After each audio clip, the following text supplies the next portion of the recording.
Good morning and welcome to the Core Connection. I'm Mira Rubin here with you on Enlightened World Network.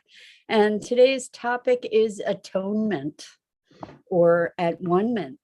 And we get to look at what the dynamics are in forgiveness, atonement, redemption, all of that good stuff. And before we get started, we're going to just take a couple minutes to get present. So let's take a deep breath in through your nose and hold it. And imagine clean, crisp oxygen flooding your lungs, flowing into your bloodstream, nourishing all your cells, all your organs, and bringing vital life energy to your body and being. And as you exhale any tension, stress, negativity, fatigue. And now let's take another deep breath in through your nose and hold it. This time, imagine brilliant, bright light lighting you up from the inside out, illuminating, electrifying, energizing all your cells and your molecules and your electrons, and creating this brilliant beam of light from your heart out into the world. And as you exhale any remaining tension, stress, negativity, fatigue. And now let's just gently press our palms together.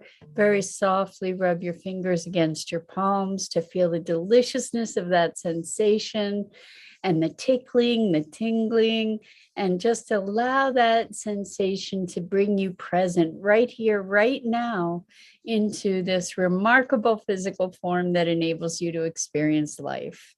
Welcome, welcome, welcome. Good morning, Rosalind, and good morning to everybody else who's joining us. It's wonderful to have you here with us this morning. And today we're talking about atonement, because I've been thinking a lot about reconciliation and forgiveness, and what does it take to truly heal a rift, when there have been abuses or an experience of violation.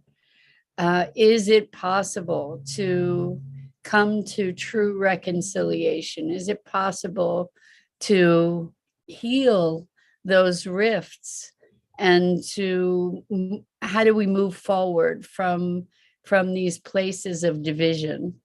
And I think that this is such an important conversation, given our social atmosphere these days. And how do we do this in interpersonal relationships, and how do we do this in larger relationships, relationships of communities or countries, for that matter?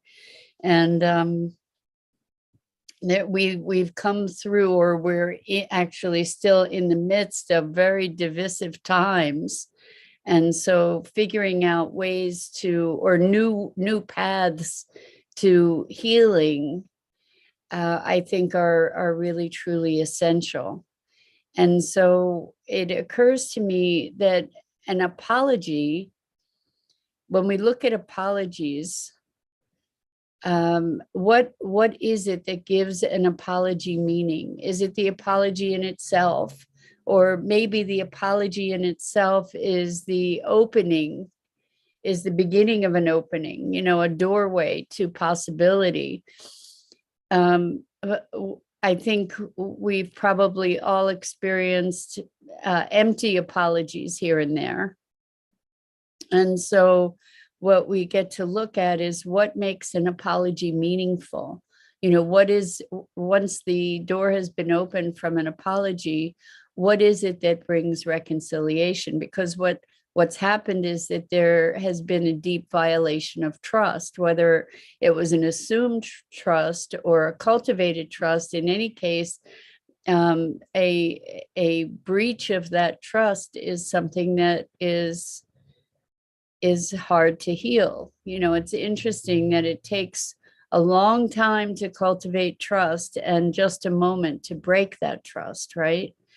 And so what does it take to rekindle that trust, or to allow or to create a fertile environment for trust to grow? And what I came up with, or what I'm starting to recognize, is that an apology is only meaningful, really, truly, when the thing that's being apologized for is fully understood and responsibility is taken for that thing,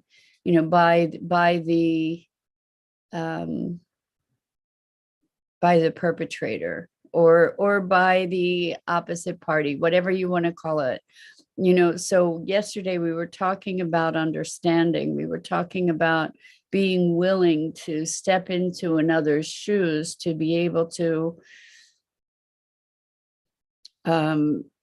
perceive a circumstance from their vantage point. And that's part of this reconciliation process, I see, is for the offending party.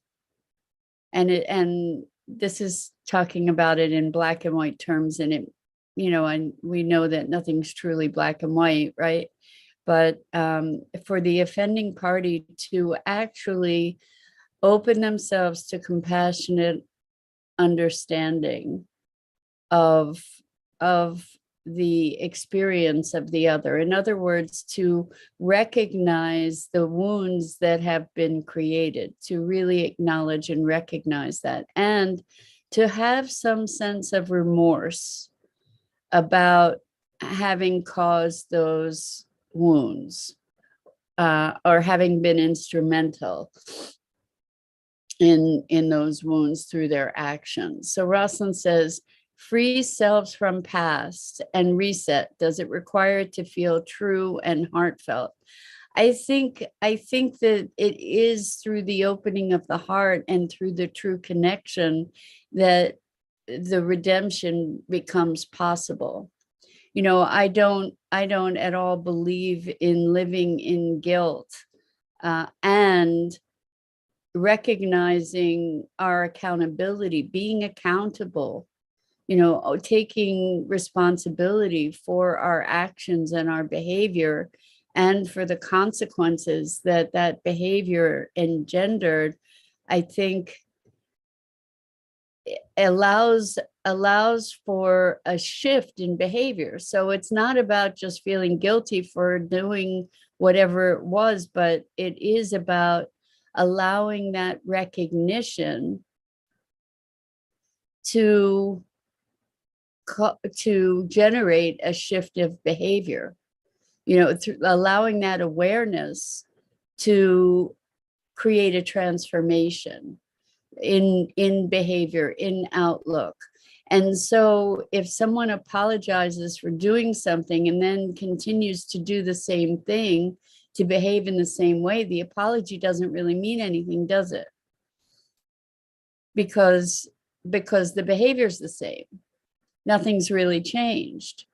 So there's, in this process of reconciliation and apology and redemption, whatever, what it's about is saying, wow, I recognize that I did that, and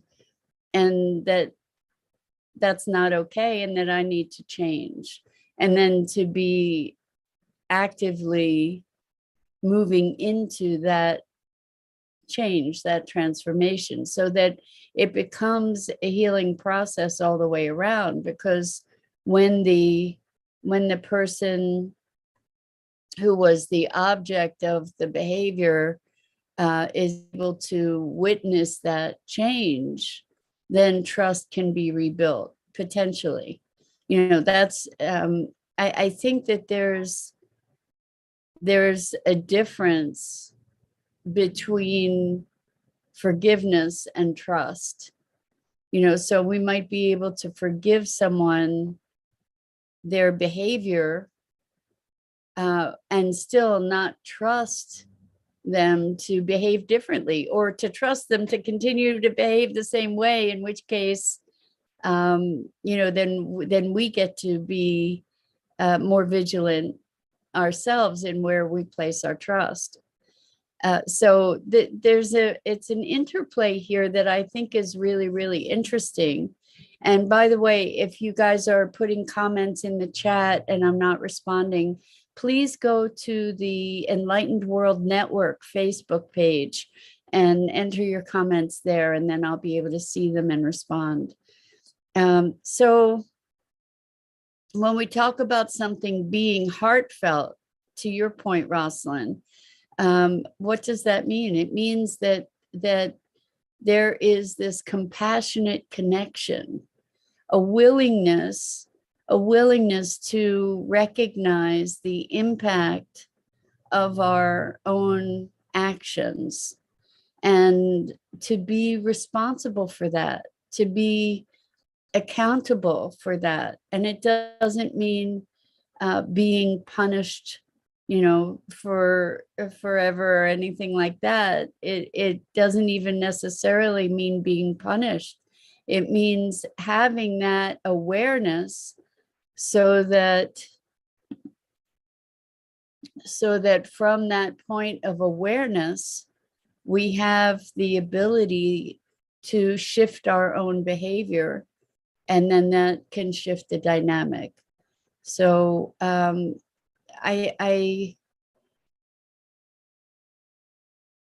realize that when there is a recognition that the behavior has shifted, it still may take an indefinite period of time for that trust to be rebuilt.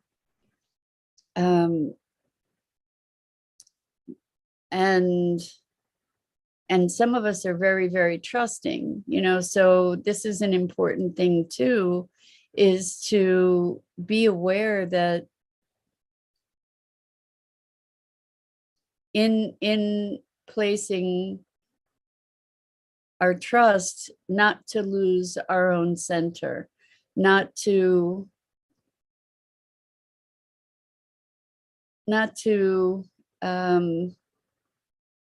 well, to be looking at carefully, and we've talked about this in the past too, to be looking at carefully what we are trusting someone to be or not be, or do or not do. What are the implications of the trust?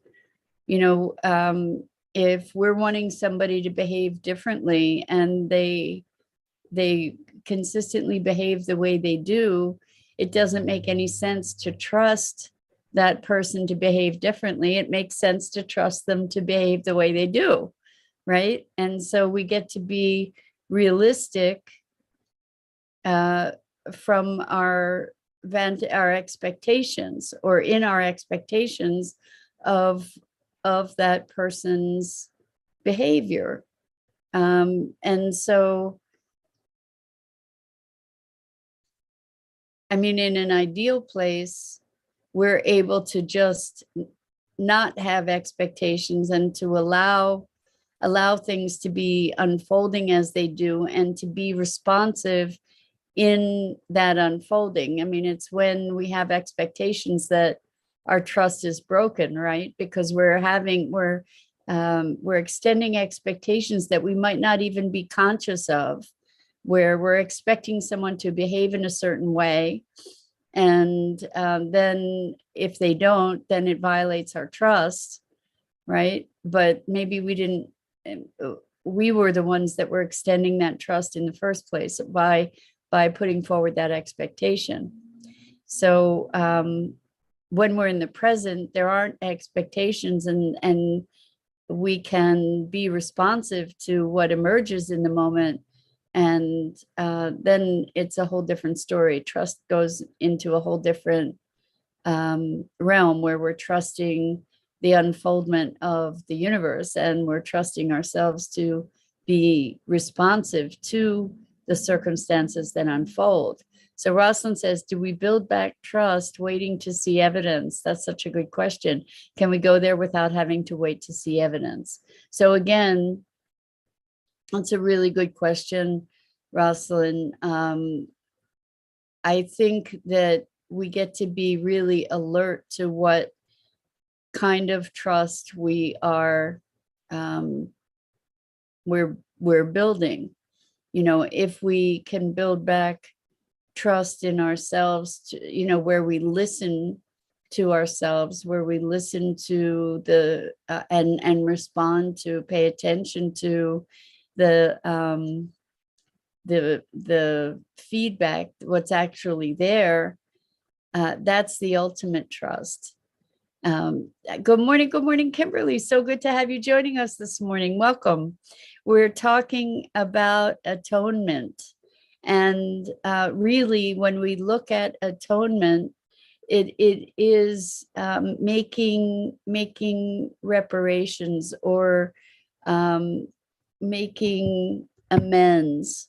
And when we look at what kind of amends might be made, we're looking at ideally shifts of behavior and actions that come from compassionate understanding, a compassionate connection, at-one-ment with the other whom we may have wounded, to be recognizing.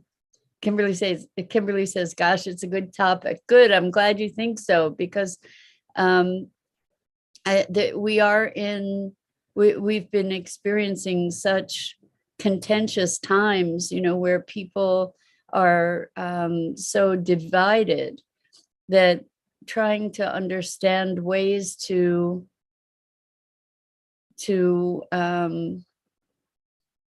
build these bridges of understanding, forgiveness, redemption, all of these things are really, really important. And so if I've offended you, then the first step to redemption is having a compassionate connection and a compassionate understanding of your experience, right? At least that's what I'm coming to. That's my hypothesis, working hypothesis. You let me know what you think. And as I have a deeper understanding, if I can put myself in your shoes, then perhaps I can have a richer access to the possibility of bridging your vantage point and my vantage point, rather than asserting my rightness. Being our attachment to being right and our attachment to being good, often is what impedes us from really truly creating an authentic connection with others.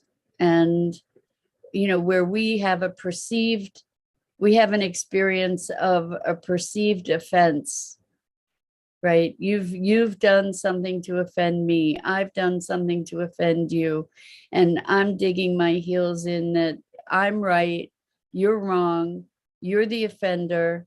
And what happens is a standoff. And that's where we create enmity. That's where we create opposition, or we maintain opposition, is in our righteous assertions, rather than a recognition of the relationship with another, and how our actions impact one another. And while we can't control how someone else responds to what we have to say or what we do, perhaps we can reach a deeper understanding around it. So Rosalind says we get to decide if the things that come between us are worth it. Exactly. And the thing is that when we hold the blame, when we keep blaming another, we are maintaining separation from that person. In order to have true reconciliation and atonement, I believe it needs to be, it's like a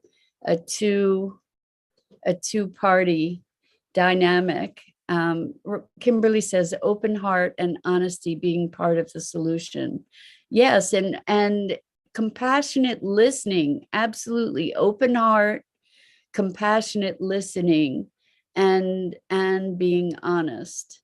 So part of the thing with honesty is that we get to, in our honesty, we get to be accountable for our own feelings, and looking at speaking our truth, not by saying you are this, this, this, and this. That's not a way to speak our truth. A way to speak our truth is, my experience is this. This is how I feel. This is how I felt when you did this. This is how I feel about our relationship, or this, to be accountable in speaking our honesty. A lot of times people speak honesty in the context of blame, like, I'm telling you honesty, this is who you are, this is about you, rather than taking ownership for our own experiences and impressions. Good morning, Lisa. Welcome. So good to have you here with us. And we're talking about atonement, at-one-ment, because when we actually internalize the experience that we have created for another, then we can actually give a heartfelt apology. We can actually use that as an impetus for change in ourselves. And when we do implement that change, when we do embark on the path of that change, that is when we truly have achieved the atonement, the at-one-ment, right? Because we're recognizing the impact of our behavior, and we have the opportunity to shift out of that awareness. We have the opportunity to shift and grow and evolve, and not continue to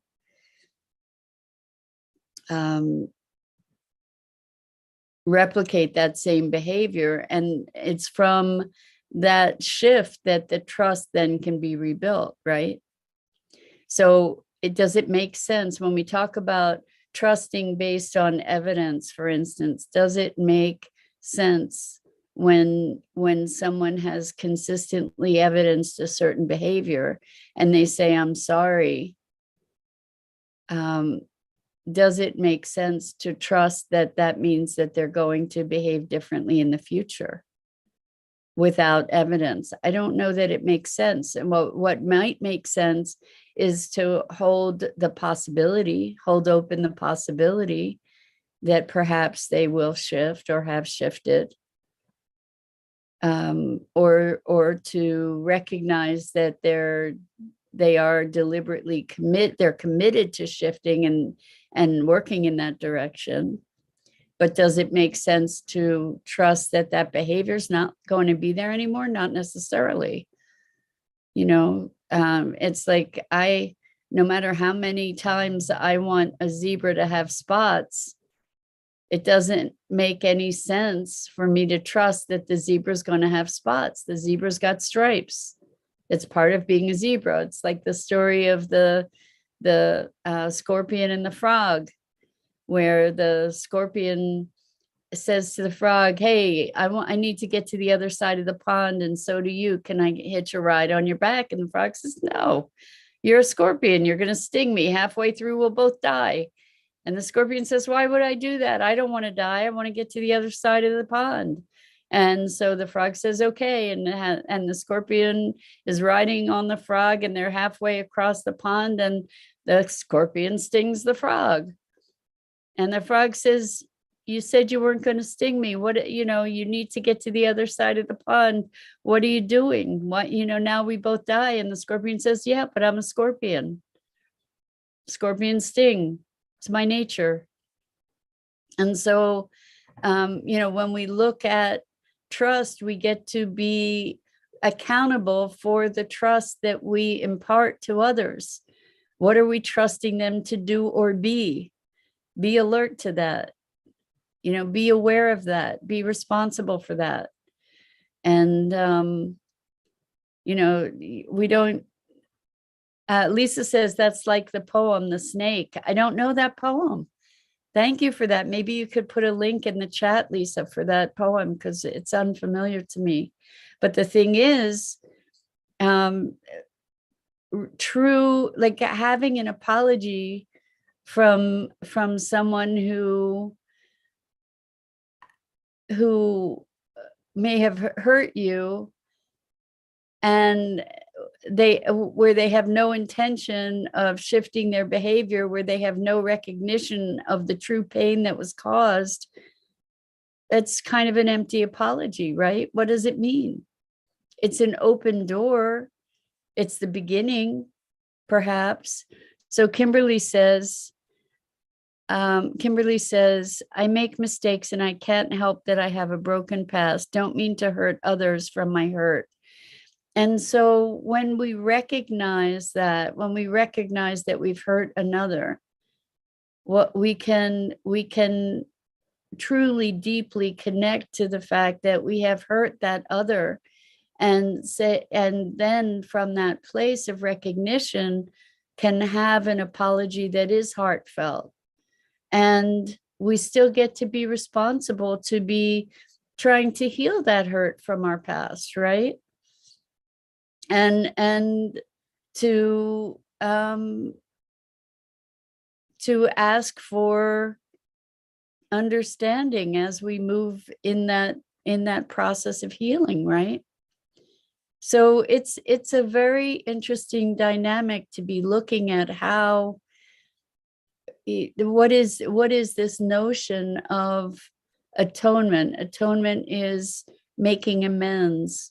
And part of making amends is deeply bounded in understanding, in a compassionate connection. And it's from that compassionate connection, that heartfelt awareness, that we then have the impetus to change. We also have the